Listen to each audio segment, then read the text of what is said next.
Hello and welcome to Follow the Money. I'm China Barachina. Here we uncover the stories and strategies of how money really moves.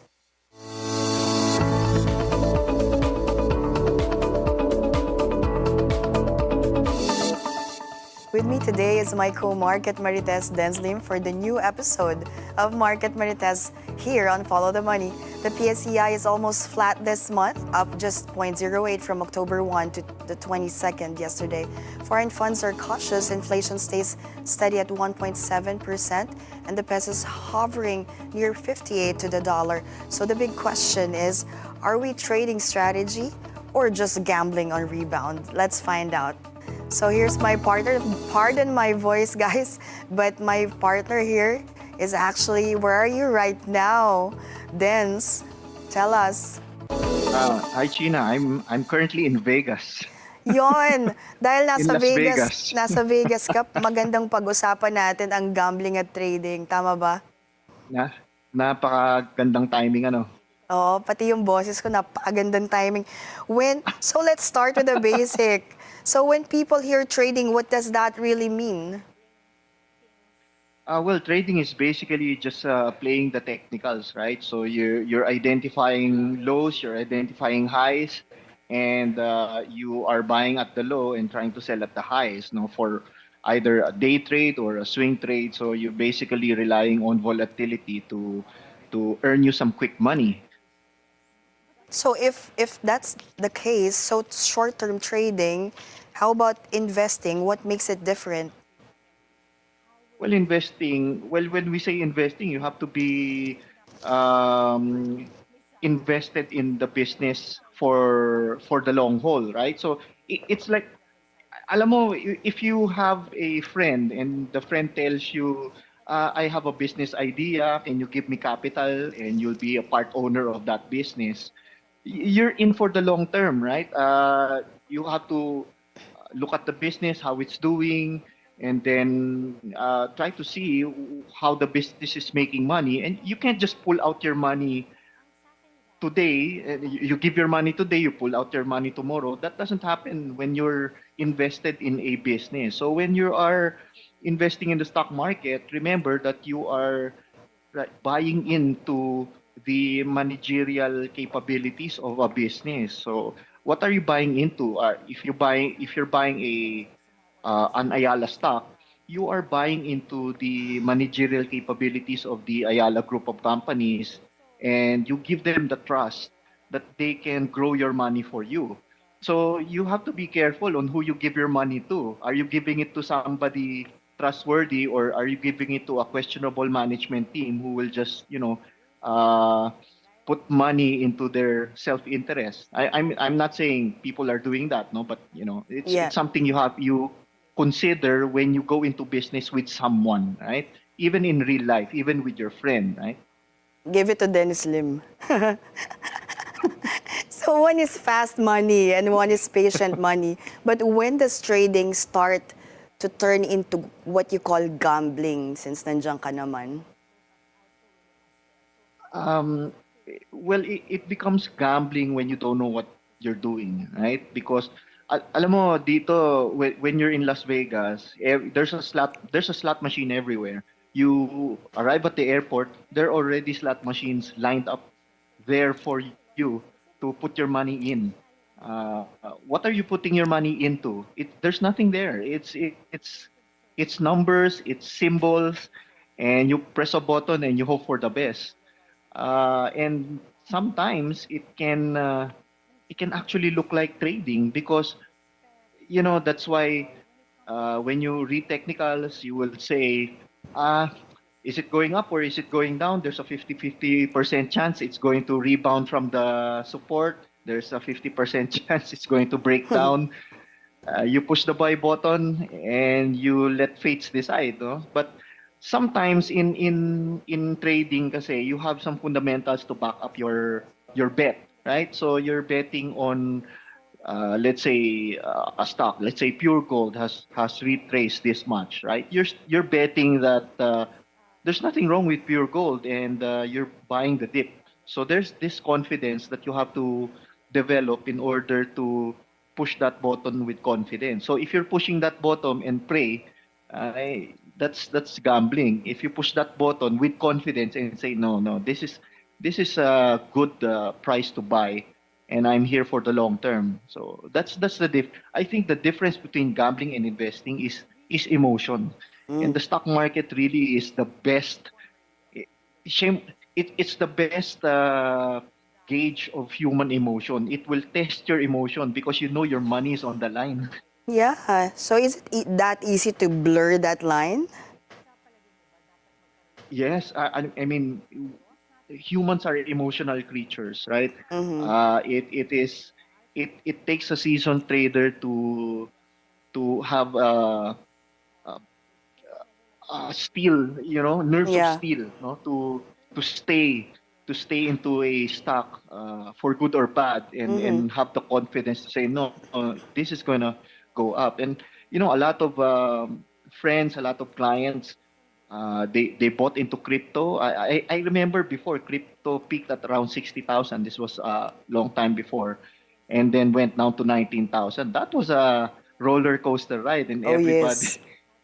yung So, yung emotions, it really tested people's emotions and confidence. No? so basically, it's not the act, but rather how you do it. Because, yeah, if you were It's gonna the be it's how date, you treat it. yeah. Because if you're Alam mo, gonna, China, uh, yes, alam mo, China, this is what I would tell investors, right? If you treat the stock market as a casino, the stock market will treat you as a gambler, right? oh, But if you treat the stock market as an investor, the stock market will reward you as a business owner. So it's really the mindset. so that's why there's so many traders lose money. They think they're trading, but really they're spinning the wheel. They're just spinning the wheel. They don't. Alam mo, China, the market is a dangerous place. It the stock market is more dangerous than a casino. Oh, So, wow, how's that? Tell me. alam mo, the stock market is more dangerous than real life because in life there are safeguards to the things we do, right? If you drive on a road and you swerve a lane, somebody will honk at you and tell you that you're doing something wrong. Mm-hmm. If you are in a casino, you place a risky bet, you can just look at the reaction of people around you. You know what you're getting into. But the stock market doesn't have those kind of safeguards, right? It's so easy to press that buy button or sell button, Mm-hmm. and without, there are a lot of people who don't know the implications of such actions. Ala, sige, pindot lang tayo ng pindot. It's so easy. There's no one to tell you when you're gambling in the stock market. There's no one there to tell you that that press of the buy button or that press of the sell button is a dangerous thing. And it's Yeah. going to At saka hindi ka kakainin ka no, masastop, no? no? Yung chips. At least sa chips, magpapapalit ka pa eh. Ito, wala. Diretso eh. Papalit ka. Oo, makikita mo yung mga kasamahan mo, they react, they gasp. Oh my God, di ba? You'll get a sense of warning that you're doing something dangerous. Anywhere, even in society, right? Somebody will Yeah. point that out to you. In the stock market, you will lose in the dark corner of your room without any alone, Oh my alone God. and lonely. Pangatawanan na natin na nasa Vegas ka. Let's play a quick game. I'll give you scenarios and you Okay. tell us if it's trading or gambling and then tell me why. Oh, sige. Sige. So you Uy, may tell me why pa. tell me why. Siyempre may Backstreet Boys dyan eh sa, di ba? So you study the company's Oo. earnings, check its trend, and set a stop loss. Is it trading? Is it Um, gambling?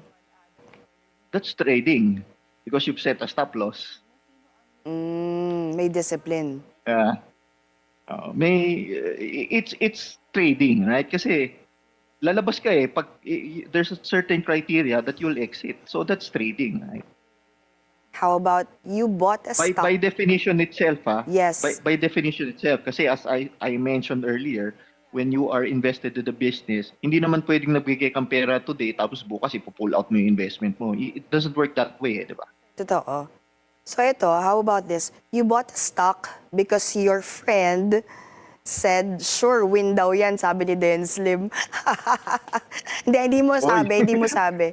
Sabi ng friend mo na lang. Ang tawag diyan, China, ang tawag diyan FOMO. Oh my gosh, yes, I agree. Ang tawag diyan FOMO, di ba? Oo. Dahil nakita mo Huwag niyong lang, gagawin nabasa mo yan. lang. So it's Borrowed, actually gambling. borrowed conviction yan, di ba? Borrowed conviction. Hiniram mo lang yung conviction ng iba. Pagka bumaba yan, mabilis kabahan kasi there's nothing to base that conviction on. Kasi darating yung time sabi mo, naku, baka nagkamali ito. Tapos maninisi ka. Oo, ninis.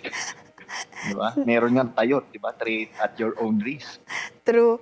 And then ito naman, scenario number 3, you saw a breakout pattern, waited for confirmation, and executed your plan. Is it trading or is it gambling? It's still trading. In a way, it's still trading. Right? But depending on the context, right? So you can add to your positions. Basically, you're accumulating, you're investing more because you're seeing an opportunity because it's cheap. Pwede rin ganun eh. Ito hindi to masyadong applicable sa scenario ng Philippines, but if you use 10 times leverage because you felt lucky this week, when you're using leverage, is it gambling or trading? Well, it's suicide. Huwag mo kang patawanin, masakit lalamunan ka. It's committing suicide. Oh my God. Do you recommend, if ever there's gonna be a leverage in the Philippines, would you recommend that? I think there are certain accounts that can have margins, no. But I wouldn't recommend that to retail traders. So, Exciting yan. totoo. And then ito, paano to? You bought a gaming stock because its earnings are strong and expansion looks solid. Tricky yan. Okay, ganito kasi yan. Ang napansin ko dito sa Las Vegas, right? The gambling industry is stable, right? It's people know that the state allows gambling and it will remain so in the near and far future. Ang mahirap sa Pilipinas, ano yan mood dependent lahat. So there are certain like for example, di ba? Okay naman tayo sa I mean despite the negative opinions and the negative sentiments around online gambling and gambling habits, online gambling in the Philippines is still a legitimate business, right? So they are really not doing anything wrong.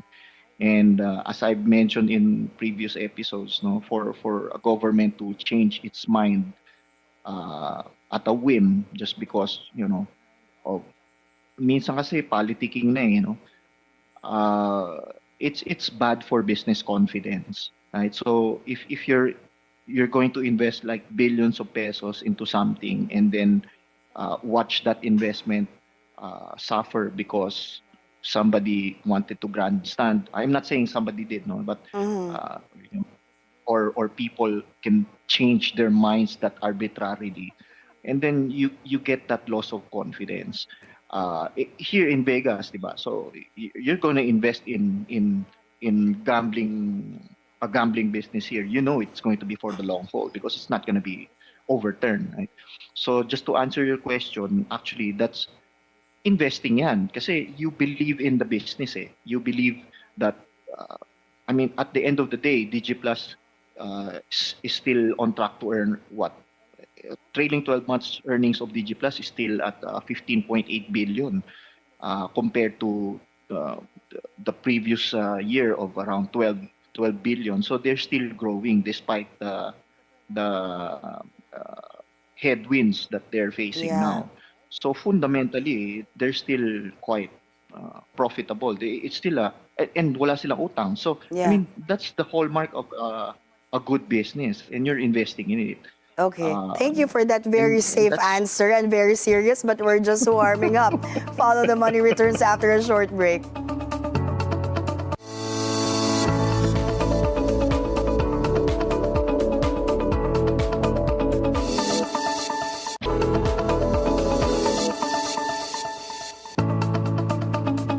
Welcome back to Follow the Money. Still with us is Dennis Lim, Equities Manager for Abacus Securities. So Dennis, dahil napakaseryoso mo dun sa sagot mo about, the e-games. So basically, if the reason starts with sabi nila, you're not trading, you're betting. Ganon yun. So dapat ikaw may sarili kang conviction about it. yeah. If you're buying a stock because of sabi nila, then you're just FOMO trading yun eh. I mean, 'di ba? You're just following a trend, right? So that's Yeah. not investing. It's basically nakikiuso, 'di ba? In our term. Yeah, and let's admit it, even experienced traders sometimes slip into gambling mode. Kaya nga may overtrading na tinatawag, di ba? Mm-hmm. So, True. di ba? So, let's go naman for, you're surrounded by casinos right now. So, let's talk about companies that make money from gambling, casinos, online games, esports. Are these good investments for you? Um, well, kahit papaano, we have to accept the realities in the Philippine scenario, right?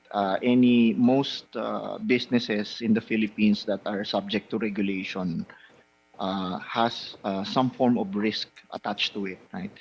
We've seen that in Manila Water before. Uh, we can see that in the electricity sector also, where things can be regulated. The government can put a cap on how much you can charge customers. And even for gambling, which is also a regulated industry, can have its license just, I mean, the license hasn't even been taken away, but the industry can be shocked with just talk. No, so it's very volatile. So you have to approach these sectors with some caution. And in the Don't go Philippines, all. 'di ba? We have listed companies, gaming companies in the Philippines. I mean, apart from DG Plus, have you followed how are these companies performing so far? No, I actually, truth be told, I haven't. The only gaming stocks that I'm following is Bloom and Plus, no. So yun lang, because of their great fundamentals. Bloom was a great reopening story during post-COVID, no, when we knew people are going to go out again. But that story has ended right now. So we'll see. So yeah, same rule, Medyo don't mahina invest. pa. Yes, don't invest in something that you don't understand. Yan naman ang basic ruling, 'di Yeah, ba? Or else you are basic. gambling, 'di ba? Mm, mm. And then That's true. yeah, so balik tayo sa sa Pilipinas. Let's go back home. How's the Philippine market looking in the past 2 weeks? Napanood according sa observation mo. Alam mo, China, Buchanko hit got it right when he defined the stock market as a stock market. It's stuck. It's currently stuck. Sa totoo lang, tama yun. And it so happens that in the most boring time of the Philippine stock market, I'm here in Las Vegas watching the show. You know, Otani had a great game, So and uh, it's so lively here that alam mo, sabi nga nila people go to Vegas when they want to forget the when they're feeling depressed, so they can forget about that depressed. So the market is depressed. So Go I to went to Vegas. Vegas. Oh, So does that uh, mean foreign flow is not coming back yet? not yet, not Not yet. yet. The foreign flows are very tentative. They're still I they're still hesitant about what all of this flood control news is going, where this flood control news is going to end. There was a lot of foreign flows coming into the gold miners, specifically Apex, no, but now with gold correcting, so I don't know. There could be some volatility there if foreign funds starts to sell. But I think foreign funds are in for the long haul Yeah. for Apex, given that there's still a bullish case for gold moving forward. And we are relatively cheap now as compared to the Yes. past few months, right? But we still have headwinds like transport costs, food prices. Tama ba, Dens? Um. Well, I wouldn't call it. I wouldn't call them headwinds. I think the Philippines is in a Goldilocks scenario, right? Mm-hmm. Our economy is not too hot, but it's also not too cold. So this just this enables the BSP, or this paves the way for the BSP for the rate cuts, because we're in the Goldilocks scenario. There's really nothing that alarming uh, right now that stands out. Mm-hmm. Some of the inflationary headwinds, if you're looking at transport costs or vegetable prices, they're a bit transitionary, because the reason for the increase in prices is the supply because of the typhoons, and that's temporary. That's not going to last forever. So there should be a time when it's going to normalize. So it's not that concerning. This is a very intriguing question for you, Dens. If you're not reading the news, so are you basically gambling blind? Because I'm thinking about other purists like technicians that doesn't read the news, and versus someone who is putting them together. How do you weigh that principle of like different schools of thought? Uh, I would, i- alam mo, China, when you say if you're not reading the news, you're blind. Sometimes the news is noisy. Sa totoo lang. Oh, okay. Sometimes the news can be noisy. Mm-hmm. Hindi ko alam, because we're a news channel, we're not noisy naman, ano, but Hindi naman. yeah, but Siyempre you bias have to. tayo. Oh, news is input. It's not Bible. It's not, it shouldn't be treated as sometimes the news has a lag effect, right? If it's in the news, that means it's already in the price, right? Mm-hmm. Because it's reactionary. It's just telling you what happened. It doesn't really tell you what's going to happen tomorrow, next year. Same as people, I mean analysts, etc. We're all just making guesses on what's going to happen, and nobody knows. If somebody knows what's going to happen, he's going to be the richest man in the world, right? Yeah. So it doesn't mean that you don't read the news, you're gambling. No. What you need to read really is financial reports, and it's really more than reading. I mean, you're invested in SM. Go to an SM mall, see how they O how they manood are ka ng doing. You're Market choosing. Marites, di ba? Oh, magod ka na. So, Yeah, so, di ba? You're choosing between Ayala and SM. You go to an Ayala mall, you go to an SM mall, and see who's doing better, di ba? So, yeah. that's not in the news, I'm right? almost So gonna you're a answer you consumer. kung anong mall lang pupuntahan ko. But before we wrap up, Dens, what are your golden rules so people don't end up gambling with their trades? Have conviction in your trades. No, I mean, you have to know yourself. I mean, the stock market is, even if the stock market is a dangerous place, you don't go in there. That's why you don't go there untrained, right? So when you are starting to invest in the stock market, ang una kasing tinatanong natin, anong stock yung bibilin? that's not the question you should be Asking. that's not the information that you should be knowing initially when you're investing in the stock market. Ang una mong tatanungin is, how does the stock market work? Yun yung una mong tanungin, wag yung kung anong stock yung bibilin. Kasi Mhm. marites ka na niyan, FOMO yan, di ba? Oh, I have ₱1,000,000. Anong bibilin ko? Yun, ano kaagad yun, hindi ba? Parang, okay, aralin mo muna kung paano, how the stock market works, and then put yourself in the right mindset so you don't end up betting your money on questionable things. And sometimes when they say, you just have to be patient, ay Mhm. sinasabi ko doon sa mga yon, no, no, no. Patient doesn't reward uh, patience doesn't reward investors. It's being smart. Yeah, It I Being agree. smart rewards investors. How can you Mhm. be patient in something that is fraudulent? Di ba? Parang if you're investing in something with questionable fundamentals, no amount of patience can turn that around. Ah, Yeah, thank so you so much, Dens, for that insight.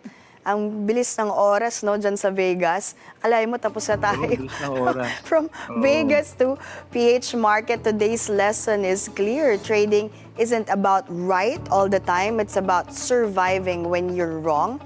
As William O'Neill once said, the whole secret to winning big in the stock market is not to be right all the time, but to lose the least amount possible when you're wrong.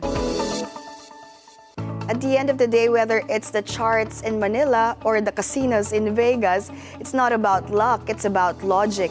Because smart traders don't bet on chance, they plan their moves. Thanks, Brian Sikat of Rafa Hair Studio for my hair and Eamon for my suit. Before we go, 63 days till Christmas, Dance. Malapit na. With that, with that, I'm China Barachina. Stay curious, stay sharp, and always follow the money.